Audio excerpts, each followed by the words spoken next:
खुशामदीन नाजरीन, चैतन्यपुरी लिमिट में एक अफसोसनाक वाक़या पेश आया। तफसीलात के मुताबिक चैतन्यपुरी मारुति नगर मारुति होम में रहने वाले आरटीसी में जो जॉब करते हैं रविंदर नामी शख्स, जिनकी बेटी 18 साल चंदना, जो अपने ही घर में फैन से लटक कर खुदकुशी कर ली। घर वालों का कहना, चंदना एक अच्छे मार्क्स लाने वाली लड़की थी। हाल ही में वरंगल एनआईटी में उसे सीट भी मिली थी। खुदकुशी की वजह अभी पता नहीं चल सकी है। बाद पुलिस ने बॉडी को पोस्टमार्टम के लिए दवाखाना मुंतकिल किया और इस मामले में केस दर्ज करते हुए हर एंगल से तहकीकात कर रही है। आइए देखें ये अफसोसनाक खबर।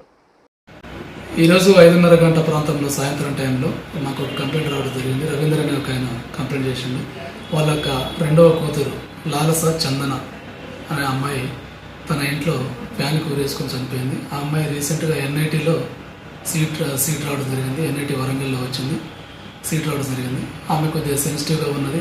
ఆ ఐఐటి రాలేదని ఒక బాధ, మరియు ఎన్ఐటీలో సీట్ వచ్చింది. ఆ సీట్ అక్కడ జాయిన్ అయ్యే సమయంలో తల్లిదండ్రులకి మరియు వాళ్ళ కుటుంబ సభ్యులకు దూరం అవుతున్న మనస్తాపం మరియు ఇతర కారణాల వల్ల ఆమె ఈరోజు 5:30 గంటల ప్రాంతంలో తన ఇంట్లో ఫ్యాన్కి శారీ తోటి ఉరేసుకొని చనిపోవడం జరిగింది. వాళ్ళ యొక్క తండ్రి యొక్క ఫిర్యాదు మేరకు మేము కేసు నమోదు చేసినాము. ఆమె యొక్క డెడ్ బాడీని ఉస్మానియా మార్చరీకి తరలించడం జరిగింది. రేపు ఇంక్వెస్ట్ పిఎంఈ తర్వాత వాళ్ళ డెడ్ బాడీ వాళ్ళకి హ్యాండ్ ఓవర్ చేస్తాం. ఫర్దర్ ఇన్వెస్టిగేషన్ కూడా కొనసాగుతుంది. వాళ్ళ ఫాదరు ఆర్టీసీలో డిపో మేనేజర్గా పనిచేస్తున్నారు.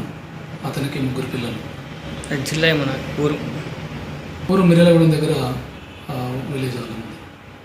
ఇక్కడే మన మారుతి నగర్